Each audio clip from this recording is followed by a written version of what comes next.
Hello friends, எப்படி இருக்கீங்க? Welcome to Karthik show. நீங்க cloud technology பத்தி படிக்கிறீங்கன்னா கண்டிப்பா software as a service, infrastructure as a service, அப்புறம் platform as a service, அதாவது SaaS, IaaS, அப்புறம் PaaS அப்படிங்கறத பத்தி கேள்விப்பட்டிருப்பீங்க. Cloud technology பொறுத்தவரை இந்த ஒவ்வொரு சர்வீசஸும் என்னென்ன அப்படிங்கறது தெரிஞ்சுக்கிறது அவசியம். இதற்கு இடையே உள்ள வித்தியாசங்களையும் நம்ம கண்டிப்பா புரிஞ்சுக்கணும். சோ இத பத்தின ஒரு எளிமையான விளக்கமா தான் இந்த வீடியோ இருக்க போகுது. வீடியோக்குள்ள போலாம். Stay tuned.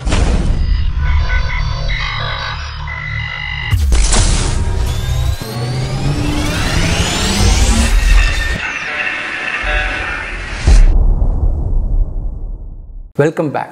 இந்த cloud providers அப்படிங்கறவங்கள யாருன்னு பாத்துட்டீங்கன்னா பல நிறுவனங்கள் மற்றும் இன்டர்நெட் பயன்படுத்துற பல பொதுமக்களுக்கு cloud technology சேவைகளை வழங்கும் நிறுவனங்கள். இத தான் வந்து cloud providers அப்படினு சொல்லுவோம். இப்போ மார்க்கெட்ல இந்த cloud providersல லீடர்ஸா இருக்கறவங்க அப்படினு பார்த்துட்டோம்னா Amazon AWS, Microsoft Azure, அப்புறம் Google Cloud Platform, அப்புறம் இன்னும் சில இருக்கு. இவங்க எல்லாரும் பாத்தீங்கன்னா தங்களோட சேவைகளை சர்வீசஸ் அப்படிங்கற பேர்ல வழங்குறாங்க. எடுத்துக்காட்டுக்கு Amazon AWS அப்புறம் Microsoft Azure எல்லாம் பாத்துட்டீங்கன்னா அவங்களோட official websiteல 200 மேற்பட்ட சர்வீசஸ் வழங்குறதா சொல்றாங்க. இதுல இந்த கிளவுட் கம்ப்யூட்டிங் சர்வீசஸ் நம்ம பார்த்துட்டோம்னா அதை வந்து மூணு முக்கிய பிரிவுகளா சொல்லலாம். அதுதான் software as a service, infrastructure as a service, அப்புறம் பிளாட்ஃபார்ம் as a சர்வீஸ். முதல்ல நம்ம சாஃப்ட்வேர் as a சர்வீஸ் அப்படின்னு என்னங்கறத பார்த்தறலாம். இப்பலாம் நம்மளால அதிகமா பயன்படுத்தப்படுற யூடியூப், ஜிமெயில், கூகுள் டிரைவ், அப்புறம் இந்த நெட்ஃபிளிக்ஸ், பிரைம் வீடியோ போன்ற அப்ளிகேஷன்ஸ் எல்லாமே வந்து சாஃப்ட்வேர் as a சர்வீஸ்க்கு ஒரு சிறந்த எடுத்துக்காட்டுகளா சொல்லலாம். இப்போ நம்ம வந்து அந்த அப்ளிகேஷன்ஸ் வந்து பயன்படுத்தணும்னா நம்ம என்ன பண்ணுவோம்? ஒண்ணா அந்த வெப்சைட்ல போய் லாகின் பண்ணுவோம். அப்படி இல்லாட்டி பிளே ஸ்டோர் இல்ல ஆப்பிள் ஸ்டோர்ல போய் அந்த அப்ளிகேஷன்ஸை டவுன்லோட் பண்ணி அதை நம்ம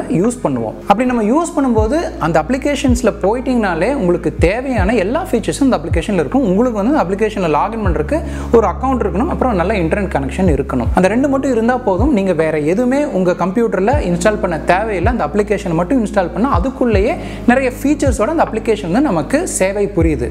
ஸோ இந்த மாதிரி ஒரு சாஃப்ட்வேரை நிறைய ஃபீச்சர்ஸோட ஒரு கிளவுட் ப்ரொவைடர் கொடுக்குறாங்கன்னா அந்த சர்வீசஸ் தான் வந்து சாஃப்ட்வேர் as a சர்வீஸ் அப்படின்னு சொல்லுவாங்க. அந்த வகையில் கிளவுட் ப்ரொவைடர்ஸ் கொடுக்குற இந்த சாஃப்ட்வேர் as a சர்வீஸ் தான் இன்ஃப்ராஸ்ட்ரக்சர் as a சர்வீஸை காட்டிலுமே பிளாட்ஃபார்ம் as a சர்வீஸை காட்டிலுமே அதிகமாக உலகமெங்கும் பலரால் பயன்படுத்தப்படுது. கண்டிப்பாக உண்மை தானே. இப்போ நீங்களும் நானும் கூட நம்ம இந்த யூடியூபை பயன்படுத்துகிறோம். அப்படி இருக்கும்போது நமக்கும் வந்து அந்த கிளவுட் சர்வீசஸ் கொடுக்குற சாஃப்ட்வேர் as a சர்வீஸ் அப்படிங்கிறது பயன்படுது. அப்படி பார்த்தா நம்மளும் ஒரு கிளவுட் யூசர்ஸ் தான். சரி, இப்போ இன்ஃப்ராஸ்ட்ரக்சர் as a சர்வீஸ் அப்படின்னு என்னங்கிறத பார்க்கலாம். இது வந்து ஒரு எடுத்துக்காட்டோட சொல்றேன். இப்போ வந்து என்கிட்ட ஒரு சாஃப்ட்வேர் கம்பெனி இருக்கு. அந்த கம்பெனி வந்து ஒரு சின்ன கம்பெனி தான். நான் அதில் வந்து ஒரு 5 கம்ப்யூட்டர் வச்சிருக்கேன், ஒரு சர்வர் வச்சிருக்கேன்.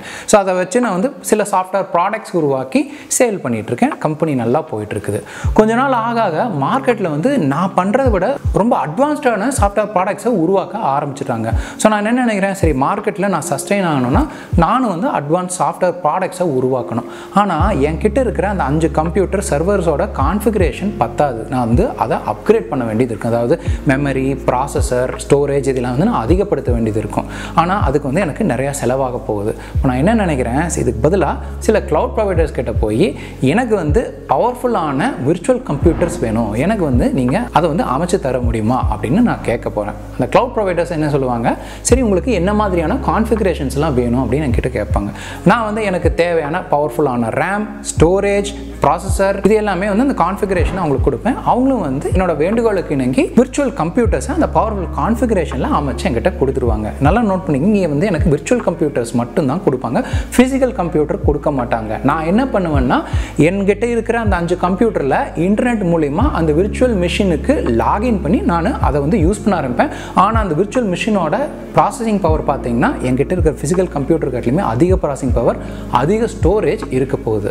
இங்கே நான் இன்னொரு விஷயம் அவங்ககிட்ட சொல்லியிருக்கேன். அது என்னன்னா, எனக்கு வந்து நீங்கள் இந்த விர்ச்சுவல் மிஷின் மட்டும் அமைச்சு கொடுங்க, அதில் நீங்கள் எந்த சாஃப்ட்வேரும் எனக்கு இன்ஸ்டால் பண்ண வேண்டாம். எனக்கு என்ன வேணுமோ நான் வந்து சாஃப்ட்வேர்ஸை அந்த விர்ச்சுவல் மிஷினில் லாகின் பண்ணி இன்ஸ்டால் பண்ணிக்கிறேன். எனக்கு வந்து அந்த விர்ச்சுவல் மிஷின் மட்டும் செட்டப் பண்ணி கொடுங்க. அதாவது அந்த இன்ஃப்ராஸ்ட்ரக்சர், அதாவது கட்டுமான பணிகள் மட்டும் எனக்கு அமைச்சு கொடுங்க, எந்த சாஃப்ட்வேர்ஸும் எனக்கு வேண்டாம் அப்படிங்கிற வேண்டுகோளையும் நான் சொல்லிடுறேன். அவங்களும் அதுக்கேற்ற மாதிரியே வெறும் விர்ச்சுவல் மிஷின் மட்டும் என்கிட்ட கொடுக்குறாங்க. நான் அதில் லாகின் பண்ணிவிட்டு எனக்கு என்னென்ன சாஃப்ட்வேர்ஸ் எல்லாம் வேணுமோ அந்த அப்ளிகேஷன்லாம் டவுன்லோட் பண்ணி அதை வச்சு நான் வந்து கோட் பண்ணி அட்வான்ஸ் ப்ராடக்ட்ஸை உருவாக்க ஆரம்பிக்கிறேன். ஸோ இந்த மாதிரி ஃபிசிக்கல் கம்ப்யூட்டர்ஸை நம்ம வாங்காமல் சாஃப்ட்வேர் இன்ஸ்டால் செய்யப்படாத விர்ச்சுவல் கம்ப்யூட்டர்ஸோட கட்டுமான சேவைகளை ஒரு கிளவுட் ப்ரொவைடர்ஸ் கிட்ட இருந்து நம்ம வந்து பயன்படுத்தினோம்னா அப்படி அவங்க கொடுக்குற அந்த சேவைகளை தான் இன்ஃப்ராஸ்ட்ரக்சர் as a சர்வீஸ் அப்படின்னு சொல்லுவாங்க. சரி, இப்போ நம்ம பிளாட்ஃபார்ம் as a சர்வீஸ் அப்படின்னு என்னன்னு பார்க்கலாம். இந்த பிளாட்ஃபார்ம் as a சர்வீஸ் அப்படிங்கிறது பார்த்தீங்கன்னா சாஃப்ட்வேர் as a சர்வீஸுக்கும் இன்ஃப்ராஸ்ட்ரக்சர் as a சர்வீஸுக்கும் இடைப்பட்டு இருக்கும். இதை புரியுற மாதிரி சொல்லணும்னா, நான் இந்த முன்னாடி சொன்ன பார்த்தீங்கன்னா ஒரு எடுத்துக்காட்டு, என்கிட்ட ஒரு சின்ன ஒரு சாஃப்ட்வேர் கம்பெனி இருக்குது, 5 மிஷின்ஸில் வச்சு ஒர்க் பண்ணிட்டு இருக்கேன்னு. நான் என்ன பண்ணியிருந்தேன், கடைசியாக உங்ககிட்ட சொல்லும்போது IaaS அப்படிங்கிற சர்வீஸை கிளவுட் ப்ரொவைடர்ஸ் கிட்ட இருந்து வாங்கி 5 பவர்ஃபுல் விர்ச்சுவல் மிஷின் வச்சு நான் வந்து என் ப்ராடக்ட்ஸை டெவலப் பண்ணிட்டு இருக்கேன். கொஞ்ச நாள் ஆக என்ன ஆகுதுன்னா, அந்த விர்ச்சுவல் மிஷின்ஸோட சாஃப்ட்வேர்ஸையும் நான் வந்து அப்கிரேட் பண்ண வேண்டியது இருக்குது. அதாவது சில சாஃப்ட்வேர்ஸ் வச்சு நான் கோட் பண்ணுறேன் பார்த்தீங்களா, அந்த சாஃப்ட்வேர்ஸையும் நான் அப்கிரேட் பண்ண வேண்டியது இருக்குது. இல்லை அதுக்கு தகுந்த மாதிரி புது சாஃப்ட்வேர்ஸ்லாம் மார்க்கெட்டில் வந்து அதை வந்து பர்ச்சேஸ் பண்ண வேண்டியது இருக்குது. அப்புறம் நிறைய செக்யூரிட்டி பேச்சஸ் எல்லாம் என்னோட விர்ச்சுவல் மிஷின்ஸில் நான் மெயின்டைன் பண்ண வேண்டியதாக இருக்குது. இல்லை திடீர்னு ஒரு புது ஆப்ரேட்டிங் சிஸ்டம் வந்துருச்சு, நான் அப்கிரேட் பண்ணோம் அப்படின்னா அதையும் நான் பார்க்க வேண்டியது. இந்த மாதிரி நிறைய அட்மின் வேலைகள் நான் பண்ண வேண்டியது இருக்குது. ஸோ அப்போ நான் என்ன நினைக்கிறேன்னா, இதெல்லாம் பெரும் தலைவலியாக இருக்கேப்பா, நமக்கு வந்து இந்த அட்மின் வேலையெல்லாம் வேணாம். இந்த சாஃப்ட்வேர் பேச்சஸ் எல்லாம் இன்ஸ்டால் பண்ணுறது, இந்த செக்யூரிட்டி பேட்ச் இன்ஸ்டால் பண்ணுறது, இந்த சாஃப்ட்வேர் அப்கிரேட் பண்ணுறதெல்லாம் நமக்கு வேணாம்.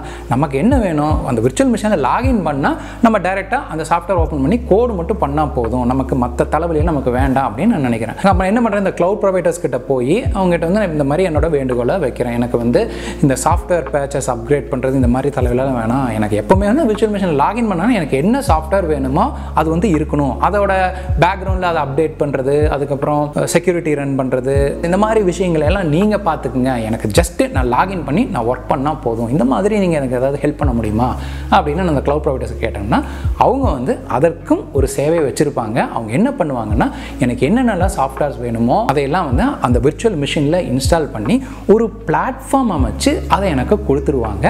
அதில் நான் என்ன பண்ணுவேன், டைரெக்டாக லாகின் பண்ணி அதில் இருக்கிற சாஃப்ட்வேர்ஸை பயன்படுத்தி நான் வந்து கோடிங் பண்ண ஆரம்பிச்சுக்கலாம். எதிர்காலத்தில் இந்த சாஃப்ட்வேர் அப்டேட் பண்ணுற வேலை, அதுக்கு பின்னாடி இருக்கிற இந்த செக்யூரிட்டி பேச்சஸ் அப்டேட் பண்ணுற வேலை, ஒருவேளை ஆப்ரேட்டிங் சிஸ்டம் அப்கிரேட் பண்ணணும், இந்த மாதிரி தலைவலியெல்லாம் எனக்கு இனிமேல் இருக்காது. ஸோ இந்த மாதிரி வெறும் விர்ச்சுவல் மிஷின்ஸ் மட்டும் கொடுக்காம அதில் நமக்கு தேவையான சாஃப்ட்வேர்ஸ் எல்லாத்தையுமே இன்ஸ்டால் பண்ணி அதை மெயின்டைனும் பண்ணி ஒரு பிளாட்ஃபார்மை வச்சு நமக்கு கொடுக்குறாங்கன்னா அது வந்து பிளாட்ஃபார்ம் as a சர்வீஸ் அப்படின்னு சொல்லுவாங்க. இப்போ உங்களுக்கு software as a service, infrastructure as a service, அப்புறம் பிளாட்ஃபார்ம் as a சர்வீஸ் அப்படிங்கிறதுக்கான ஒரு பேசிக் அண்டர்ஸ்டாண்டிங் இருக்கும். உங்களால் இப்போ அதுக்குள்ளே இருக்கிற வித்தியாசங்களை புரிஞ்சுக்கொள்ள முடியும் அப்படின்னு நினைக்கிறேன். ஒருவேளை உங்களுக்கு மேலும் கிளவுட் டெக்னாலஜியை பற்றி தெரிஞ்சுக்கணும்னா அதற்காக வேறு சில வீடியோஸும் பண்ணியிருக்கேன். அதோட லிங்க்ஸ் எல்லாம் வந்து டிஸ்கிரிப்ஷனில் கொடுக்குறேன், போய் பாருங்கள். இந்த வீடியோ உங்களுக்கு பிடிச்சிருந்ததுன்னா லைக் பண்ணுங்கள். இது வேறு யாருக்கு யூஸ்ஃபுல்லாக இருக்கும்னு நினச்சிங்கன்னா கண்டிப்பாக ஷேர் பண்ணுங்கள். இதை பற்றி அது கருத்துக்கள் இருந்தால் கமெண்ட் பாக்ஸில் சொல்லுங்கள். இன்னும் இந்த மாதிரி நிறைய வீடியோ பார்க்கணுன்னா நம்ம சேனலுக்கு சப்ஸ்கிரைப் பண்ணுங்கள். இன்னொரு நல்ல வீடியோ உங்கள் மாதிரி பார்க்குறேன். Karthik signing off.